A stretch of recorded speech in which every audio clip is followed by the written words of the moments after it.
स्वागत है दोस्तों आप सबका मेरे इस channel maths by Himanshu sir में। दोस्तों आज मैं पिछले जो वीडियो में बताया था आप लोगों को कुछ महत्वपूर्ण सूत्र औसत से, उसमें कंटिन्यू रहते हुए और इससे जुड़े हुए जो प्रश्न हैं उसके बारे में आज मैं चर्चा करने वाला हूं।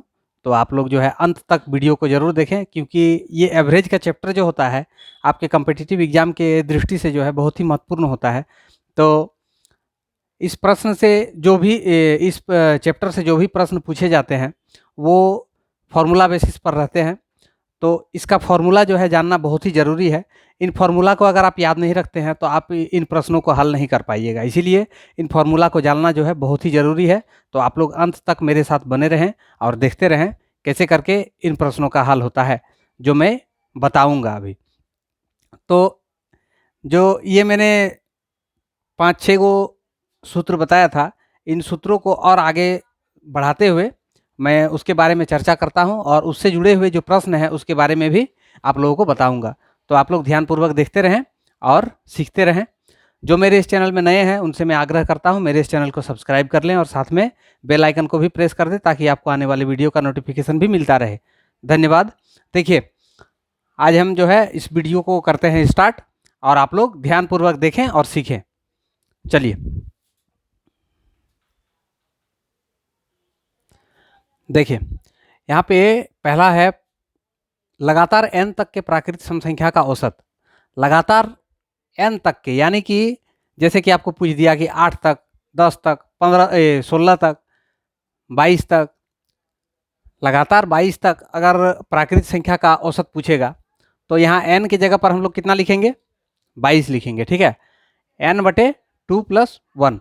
ठीक है, इस सूत्र से हम औसत उसका ज्ञात कर सकते हैं। दूसरा है लगातार n तक के प्राकृत सम संख्या का योगफल।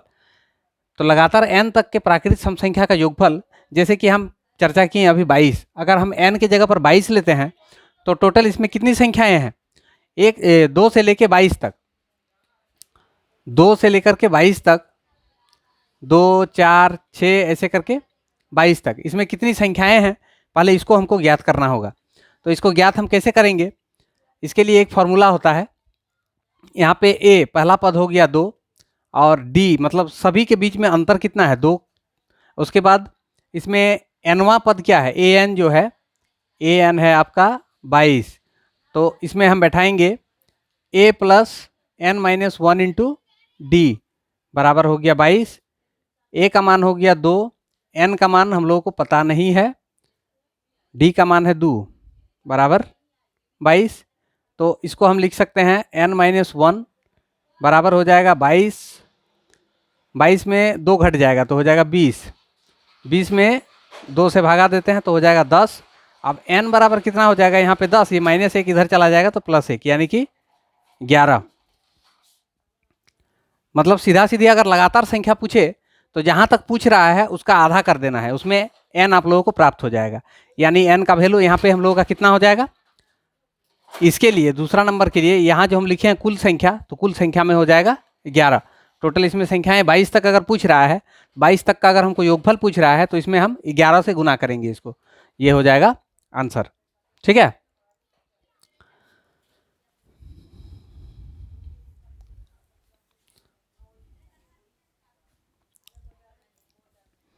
उसके बाद तीसरा नंबर, प्रथम n प्राकृत सम संख्या का औसत। प्रथम n प्राकृत सम संख्या का औसत क्या होता है? n+1 होता है। ठीक है, इसी में यदि प्रथम n प्राकृत सम संख्या का योगफल पूछ दे तो इसमें हम लोग लिखेंगे n × n+1, ये हो जाएगा इसका आंसर। यानी कि इस सूत्र से हम योगफल ज्ञात कर सकते हैं। लगातार n तक के विषम संख्या का औसत अगर पूछे तो विषम संख्या का औसत के लिए फॉर्मूला होता है n+1/2। और लगातार n तक के विषम संख्या का योगफल अगर पूछे तो कुल संख्या उसमें कितना है उसके साथ ये जो औसत निकालने वाला फॉर्मूला है इसको गुना कर देना है, इससे आपको उसका कुल योगफल ज्ञात हो जाएगा। ठीक है, और यहाँ पे छठा नंबर में है, प्रथम नहीं छठा 7वां नंबर में है। 7वां नंबर में प्रथम n प्राकृत विषम संख्या का औसत क्या होगा? इसका होता है n। जहाँ तक पूछे वहाँ तक मतलब उसी को हम लोग n मानेंगे और वही हम लोग का जो है आंसर आएगा। ठीक है ना, जैसे आपको पूछ दे कि 15 तक का औसत क्या होगा, 1 से लेके 15 तक, 1 से लेके अगर 15 तक का औसत पूछे तो औसत कितना होगा 15, ठीक है ना। अगर इसी में पूछे कि इसका योगफल कितना होगा तो 15 का स्क्वायर कर देना है, 15 का स्क्वायर यानी कि 15 15 225। 1 से लेके 15 तक का अगर हम योगफल निकाले हैं तो उसमें योगफल निकल जाएगा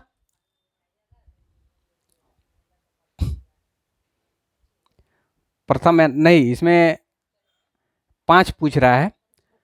प्रथम n प्राकृत विषम संख्या का औसत ये होता है n, यानी कि अगर 1 से लेके 15 तक पूछ रहा है,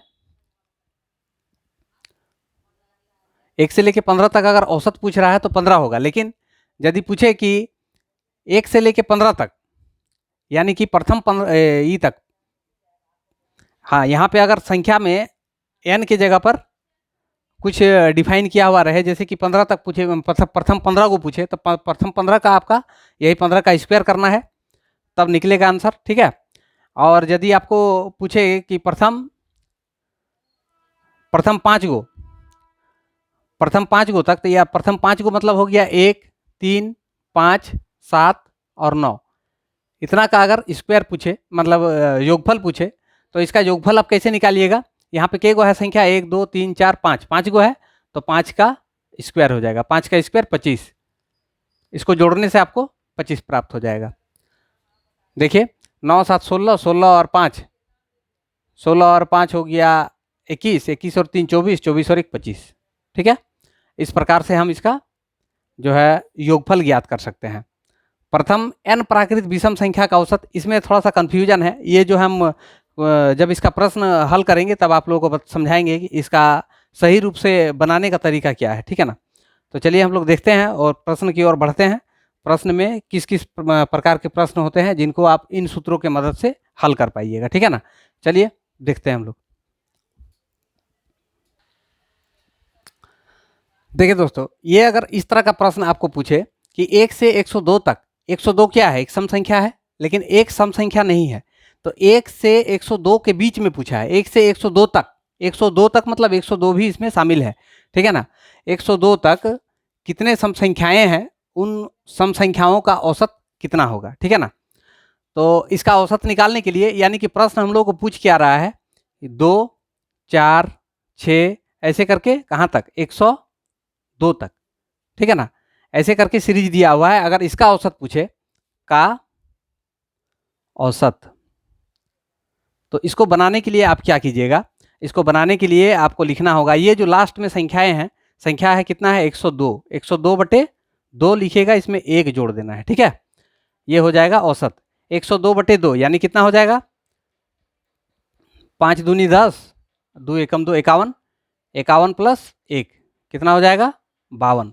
मतलब 2 से लेके 102 तक के सभी संख्याओं को जोड़कर जितनी इसमें संख्याएं हैं उन संख्या से भाग देने से, यानी कि वही तो एवरेज होता है, एवरेज को उसी तरह से हम लोग निकालते हैं कि जितनी संख्याएं दी गई है सभी संख्याओं को जोड़ करके जितनी संख्याएं हैं उस संख्या से पूरे योगफल को भागा देने से औसत प्राप्त होता है। तो इसी का ये आसान तरीका है बनाने का, इसका एवरेज निकालने का, ठीक है ना, औसत निकालने का। औसत निकालने का इसका जो तरीका है ये मैंने बता दिया है। इसी रूप से आप लोग जो है इस प्रकार के जितने भी प्रश्न आपसे पूछे जाएंगे इसी प्रकार से आप इसको हल कीजिएगा, ठीक है ना। चलिए आगे बढ़ते हैं और देखते हैं योगफल वाला एक प्रश्न, ठीक है।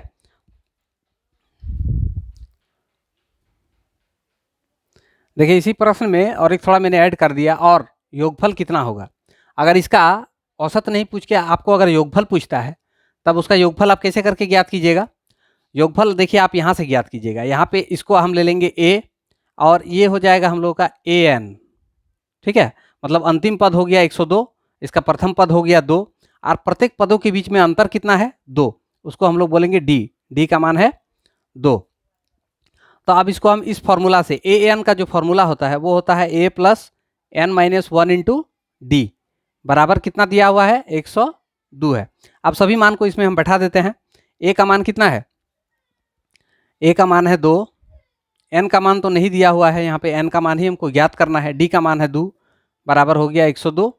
तो यानी यहाँ पे n बराबर कितना हो जाएगा, 102 में से 2 को घटा देंगे तो 100 हो जाएगा, 100 में से इस 2 को भागा 2 से 100 को भागा कर देंगे तो हो जाएगा 50। अब इस 1 को -1 जो है इसको ले जाएंगे प्लस उधर कर देंगे तो यानी 51, कितना गो संख्या है? 51 गो। इसमें टोटल संख्याएं कितने हैं? 51। तो 51 के साथ इस औसत को हम गुना कर देंगे तो सभी संख्या का योगफल आ जाएगा। यानी कि इसका योगफल कितना हो जाएगा? योगफल 52 गुना 51। अब देखिए इसको गुना करना है आपको, जल्दी से जल्दी कैसे करके गुना कीजिएगा? ऐसे लिखना है 52, इसको लिखना है 51, 2 एकम 2, इसके साथ इसका 5 एकम 5 और 5 दूनी 10, 10 और 5 को जोड़ देंगे तो 15, 15 का 5 लिख देंगे, एक रह गया। अब 5 5 25, 25 में 1 जोड़ देंगे तो हो जाएगा 26, इतना हो जाएगा 26 52। ये हो जाएगा आपका आंसर। पहला वाला आंसर औसत के लिए ये हो गया, और दूसरा वाला जो अगर पूछे तो इतना होगा। ठीक है ना? इस प्रकार से हम इसको सॉल्व कर सकते हैं। एक ही प्रश्न में 2 टाइप मैंने बता दिया। अगर औसत पूछे तो इस रूप में बनाना है, अगर योगफल पूछे तो इस रूप में बनाना है। ठीक है, चलिए अब बढ़ते हैं हम लोग आगे।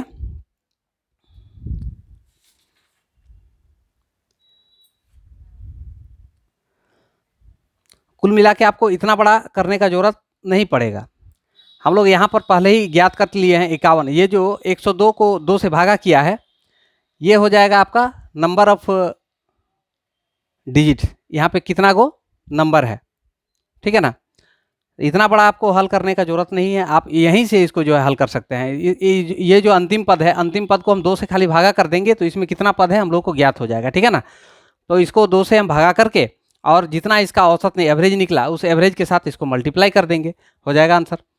ठीक है, तो इतना बड़ा आपको करने का जरूरत नहीं है। यदि आपको कहीं पर डाउट बुझाए तो इसी के लिए मैंने इसको जो है बता दिया। आप इस विधि से भी जो है उसको ज्ञात कर सकते हैं, लेकिन इसमें समय आपका बहुत ज़्यादा खर्च होगा। तो इतना समय खर्च ना करते हुए आप इस आसान विधि का इसमें जो है इस्तेमाल कीजिएगा। जब भी सम संख्या आपसे पूछे, सम संख्या के बारे में जब भी जिक्र हो, लगातार सम संख्याएँ हैं शुरू से, तो सम संख्या को जो अंतिम पद है, अंतिम जो संख्या है, उस संख्या को 2 से भागा करने पर ही आपको इसमें कितने पद हैं उसके बारे में पता चल जाएगा। ठीक है, चलिए अब हम लोग बढ़ते हैं नेक्स्ट क्वेश्चन की ओर।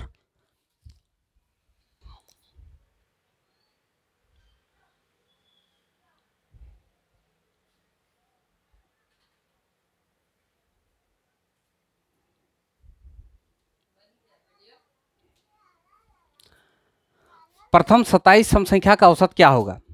प्रथम 27 सम संख्या का औसत क्या होगा? इसको बनाने के लिए आप क्या कीजिएगा, इसमें आपका जो नंबर दिख रहा है 27, इसमें केवल 1 जोड़ देना है। 27 प्लस 1, ये हो जाएगा 28, इस प्रश्न का आंसर। अगर इसी में पूछे कि प्रथम 27 सम संख्या का योगफल क्या होगा, यहाँ औसत की जगह पर अगर योगफल पूछ दे तब क्या कीजिएगा? यहाँ पे औसत तो हम लोग ज्ञात कर ही लिए, जितना औसत हुआ उस औसत को यहाँ पे तो लिखिए दिया है, कितना संख्या है 27, 27 के साथ 28 को गुना कर देना है। यहाँ पे हो जाएगा योगफल 27 गुना 28। ये दोनों को गुना आप कैसे कीजिएगा? 28 लिखिए और 27 लिखिए। देखिए 7 8 56, 56 का 6 लिख दीजिए, 5 रह गया आपका हाथ में। ठीक है, 7 के साथ इसको गुना कीजिए, 7 दूनी 14, इसके नीचे लिख दीजिए, 8 दूनी 16, इसको लिख दीजिए नीचे और सबको जोड़ दीजिए।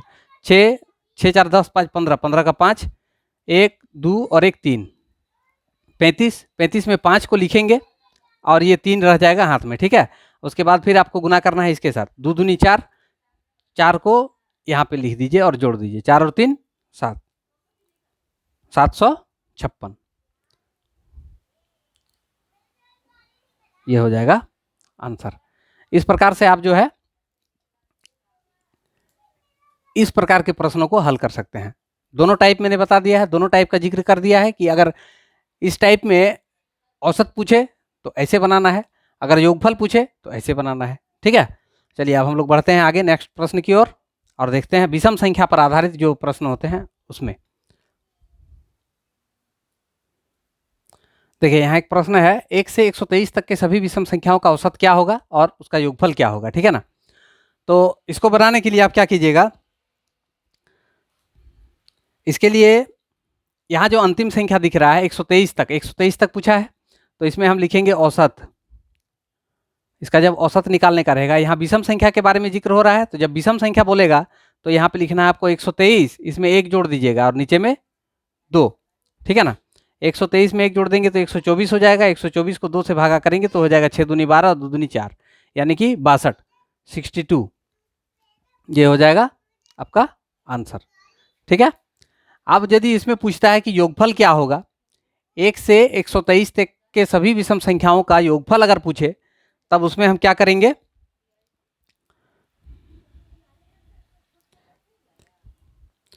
इसमें हमको ज्ञात करना पड़ेगा कि 1 से 123 तक के बीच में के गो विषम संख्याएं हैं। तो इसके लिए पहला पद आपका ए हो जाएगा 1, डी हो जाएगा 2 और यहाँ पे ए एन हो जाएगा 123, ठीक है।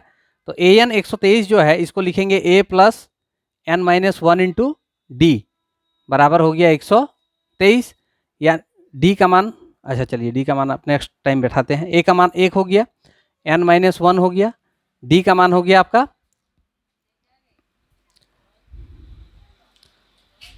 डी का मान हो गया आपका 2 बराबर हो गया 123, या n माइनस 1 इक्वल टू कितना हो जाएगा, ये एक जो है इसमें से घट जाएगा तो 122 हो जाएगा। 122 को हम 2 से भागा कर देंगे, 6 दूनी 12, 2 एकम 2, 61 हो गया। एक को उधर ले जाएंगे, या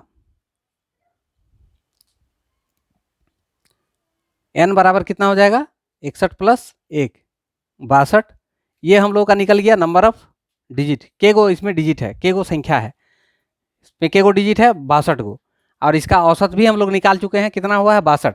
तो इसको हम लोग मल्टीप्लाई कर देंगे तो इसका आंसर आ जाएगा, यानी कि जितना एवरेज निकला उसका केवल स्क्वायर कर देना है, ठीक है ना। विषम संख्या रहे चाहे सम संख्या रहे, दोनों में नहीं, विषम संख्या में ही होता है, ये केवल जो है विषम संख्या पर ही लागू होता है। यानी इसका आंसर जब हम लिखेंगे योगफल, तो योगफल इसका कितना हो जाएगा 62 गुना 62, 62 का स्क्वायर हो जाएगा। अब 62 का स्क्वायर देखिए, इसका स्क्वायर आप आसानी से कैसे निकालिएगा, 2 का स्क्वायर लिखेंगे तो हो जाएगा 0,4, और 6 का स्क्वायर अगर करते हैं तो 36, ठीक है। अब आपको करना है 6, 2 और इस 2 का गुना, 6 दूनी 12, 12 दूनी 24 होता है, 24 को आप लिख दीजिए यहाँ पे और इसको जोड़ दीजिए, 4, 4, 8, 3, 3, 8, 4, 4, ये हो जाएगा इसका आंसर, ठीक है। इस प्रकार से आप जो है इसको कर सकते हैं।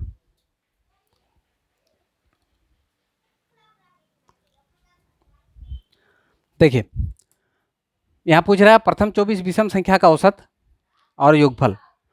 प्रथम 24 विषम संख्या का औसत क्या होगा, प्रथम 24 विषम संख्या का औसत हो जाएगा आपका 24, यहाँ पे जो संख्या आप पूछे वही हो जाएगा आंसर।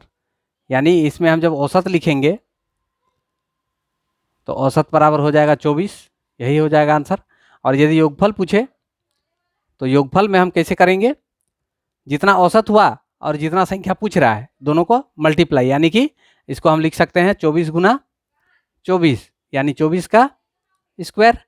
तो 24 का स्क्वायर करेंगे तो कितना आएगा, देखिए 24 का स्क्वायर आप इस तरीका से कीजिए,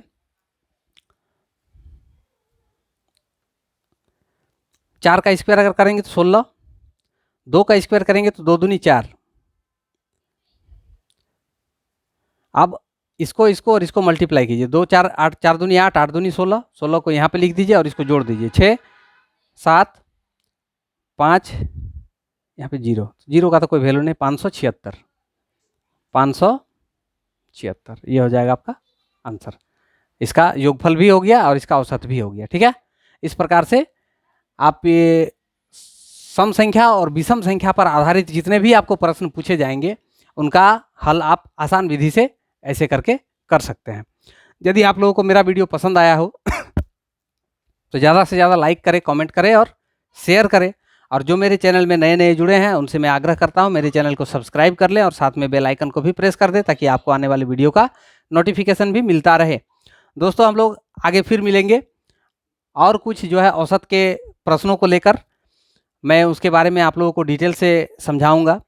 और उसका शॉर्ट ट्रिक भी बताऊंगा कि इसको आखिर आसानी से और कम समय में कैसे करके हल किया जाता है। तब तक के लिए धन्यवाद। आप लोग देखते रहें और सीखते रहें।